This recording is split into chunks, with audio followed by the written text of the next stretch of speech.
Isang Transportation and Infrastructure Development Expert po, Engineer Rene Santiago. Good morning po, Engineer.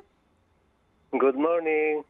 Maraming salamat po. Salamat ha, kahit medyo yung abiso po namin kanina lang pumayag po kayo dito sa ating panayam. Engineer, kasabay nga po nitong rehabilitasyon po ng EDSA, ipatutupad pong muli ng MMDA itong odd-even scheme on June 16. Ito po ba para sa inyong pananaw makatutulong po talaga para maibsan na ang traffic dyan sa EDSA pag nagsimula na yung rehabilitation, or mas dagdag lang po ito sa kaguluhan dyan po sa mga kalsada natin? May konting effect lang yan pero magkakagulo dahil sa, alam mo naman, mayroong ibang patakaran sa number coding sa ibang area paglabas mo ng EDSA. No? Magkakagulo. Sige po, explain further po, Engineer. Medyo confusing sa motorist. Halimbawa, one day a week lang siyang coding sa... Tapos may window, tapos biglang magbabago pag listing niya sa EDSA. Ayun, confusing yon. Pero ang iniisip ng MMDA dyan na malaking impact, maliit lang ang impact niyan. Unang-una is dapat hindi niya apply ng kabuuan ng EDSA para hindi masyadong confusing, no? Dahil kasi ang rehab naman na ginawa na pinaplano ng DPWH na pinag-isipan ng husto sectional saka lane by lane. Kumbaga sa kuwan, ang first priority niya ata for this year uunahin niya yung northern section, no, mula Malopecia hanggang dito ata sa Ayala or Show Boulevard, no? Guadalupe po. Or hanggang Guadalupe. Yun, pag sinimula niya, wala namang effect dito sa Quezon City at saka sa San Juan. Ortigas, di ba? Opo. Yun. Hindi naman isang pasukan lang ang EDSA sa dulo at saka sa norte at saka sa south, no? Marami hong lusutan niya. Kaya yun ang effect niya. Yung kailangan pag-isipan yung network effect na hindi ganun kwa. But naintindihan ko yung position naman ng EMB. Kailangan nila magpakita kunwari na meron silang response sa tama. Naku po, medyo masakit yatang pakinggan yun. Kailangan magpakita na meron silang, kunwari, response. Sige po. Siya, ganito lang, para natin mailatag siya. Okay, ang sinasabi ni Engineer kasi, ang balak ng MMDA, odd-even scheme sa kahabaan ng EDSA. Okay, that's one confirmed fact. Second fact na binabanggit niya, sabi din ng MMDA, nabasa ko, napakinggan ko, outside of EDSA, magpapatuloy ang number coding. Right? Yung Unified Vehicular Volume Reduction Scheme. So correct. Sabi niya, so paglabas mo doon, parang, and then bawat LGU din, may sarili din. May sarili din. So yung po bang binabanggit niyo na confusion po, Engineer? Yes. Kasi yung odd-even mo, Monday, Wednesday, Friday, ang effect. Pag yung isa naman, one day a week lang at saka may window hours. Halimbawa, naisip mong sumusunod ka doon sa isa, tapos napapunta ka sa EDSA even temporarily, halimbawa, isang section lang, uhulihin ako. Oo. Alam mo, hindi naman makakapektuhan yun dahil kung hindi pa ginagawa yung section na yun ng EDSA. Oo. Hindi lahat to nanggagaling sa monumento pupunta sa Malopecia. Isa nga po yan sa mga concerns nito mga nababasa natin dito sa comment section ng mga kapatid natin. Ang sinasabi nila, what if halimbawa galing ka ng QC, lalabas ka ng EDSA, dadaan ka lang for a short period of time, paano mangyayari doon? Pero Engineer, yung sinasabi niyo po kanina na maliit lang po ang magiging impact nito sa traffic, ang sinasabi kasi ng MMDA, sa MMDA chair mismo, 40% daw ang mababawas na mga sasakyan sa kalsada. Aabot po yan sa Hindi po. Yan po ang tinatawag kong ang MMDA po medyo kulang sa pag-analyze. Nakita ko na ho yung mga reaction nila in the past several months, no? Kulang hong hindi pinag-iisipan. Pero yung plano ng DPWH, pinag-isipan po. Hindi pinag-isipan. Pero yung plano... Yung 40% na sinasabi, hindi pwede. Kasi alam mo, matagal na in effect yung number coding. Mm-mm. Yan, maganda yan, contemporary. Nagsimulang noong time ni FBR, nung ginawa yung MRT3 sa EDSA. Correct, 1995 po. Opo. Nung makuha niyan at tinuloy mo na hanggang ngayon, nawala na hong epekto yung medisina. Mm-mm. Kaso na po, kaya ang nangyari po, ang karamihan ng may car owner, bumili na ho ng pangalawa o pangatlo. Yes, sir. Yes, sir. Yes, sir. Opo, opo. So, engineer, yung sinasabi din nila na kahit halimbawa sa mga susunod na linggo after nung dry run, maglalagay ng window hours, hindi pa rin maging effective tong odd-even scheme? Magkakaroon pa lang ng confusion eh. Oo. Kasi isang tuloy-tuloy na network yan eh. Opo. At habang may confusion, magpe-fiesta ang NCAP sa panguhuli. Yun, yung mamimiesta yung kanilang NCAP. Oo, diba? Umubra. Oo, kasi nga kung marami ang malilito dito. Alright, sige sir. Pero kasi nga sabi ho ninyo, 'di ba?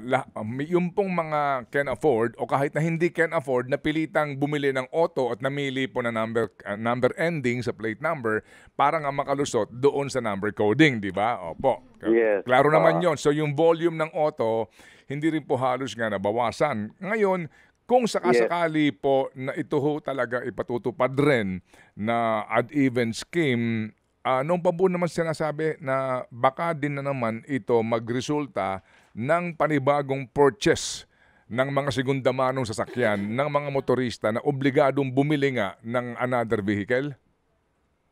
Hindi na rin ho siguro magkakaroon ng effect yun dahil matagal nang yun nandun na nag-react yung mga consumer. Okay. It takes time to invest eh. Alam naman nilang yung rehab na yan eh, tatagal lang ng 1 taon, no? 1 o 2. Opo.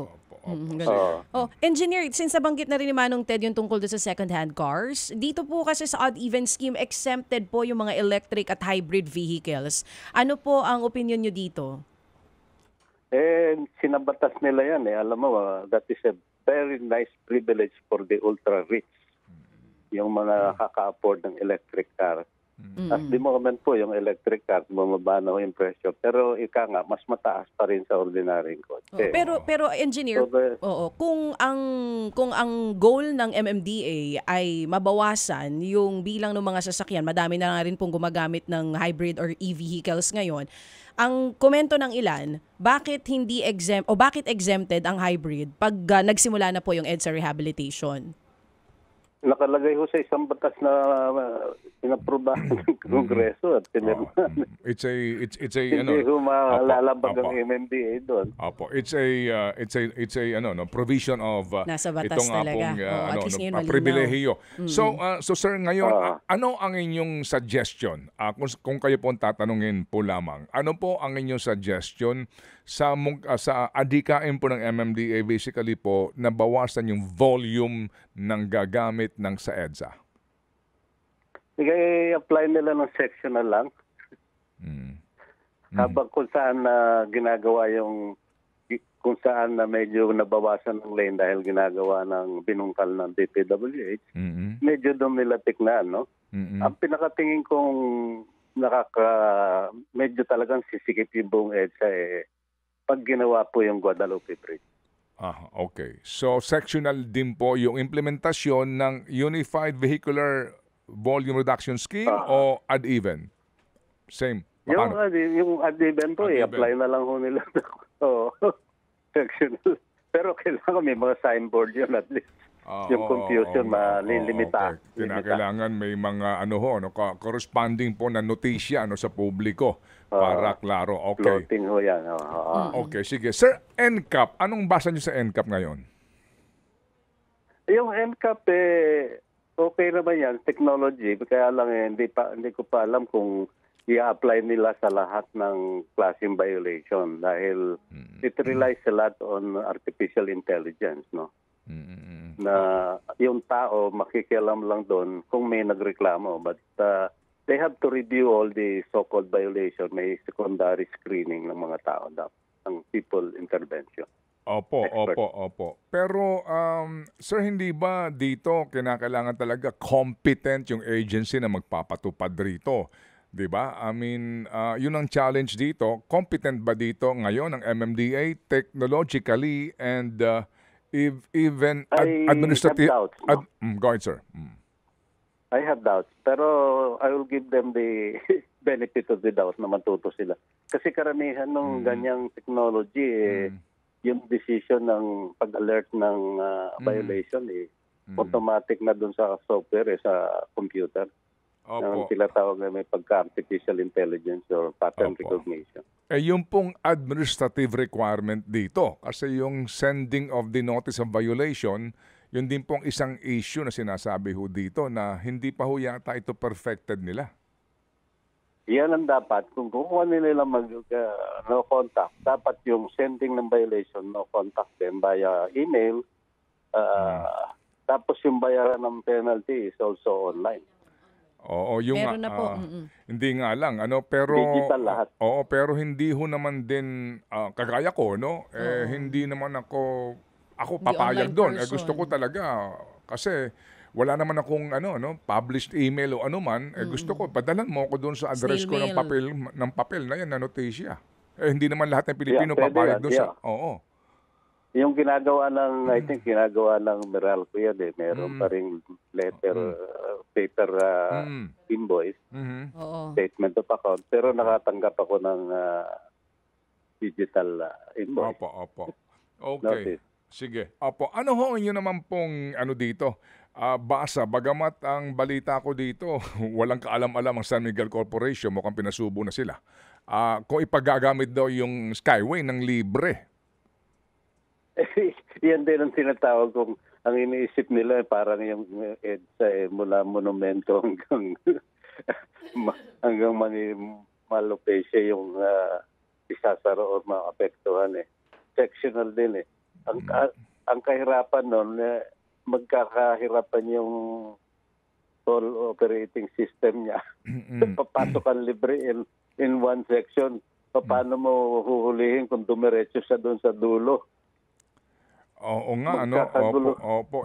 Tsaka, maganda naman po ang adikain, hindi mo matatawaran yon. Pero, yung detalye, kasi nga din, hindi naman may tatanggi. Mas gusto natin dumaan sa Skyway ng libre, di ba? Lalo na kapag gusto mo umiwas ka sa traffic. Pero, yun naman pong nagbabayad, sigurado maapektuhan din sila naman kapag tumukod na yung traffic doon sa dulo ng lalabasan mo.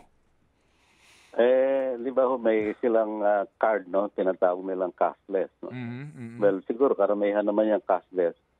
Doon magkakagulo sa software. Pero ang impact sa traffic, nakikita ko minimal Dahil pagbaba na dumami pagbaba, magkakagulo din ang problema ng Skyway natin, yung mga access ramp at down ramp. Oo. Kasi nga, one lane lang, usually yan O kaya, pinakamalaki na yung 2 lanes na access ramp Oo.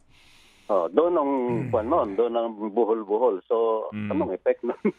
Opo. Sige, so kasi po meron na silang timetable para po sa unang phase ng kanila pong rebuild sa EDSA. Ano po ang inyong suggestion sa pangkalahatan?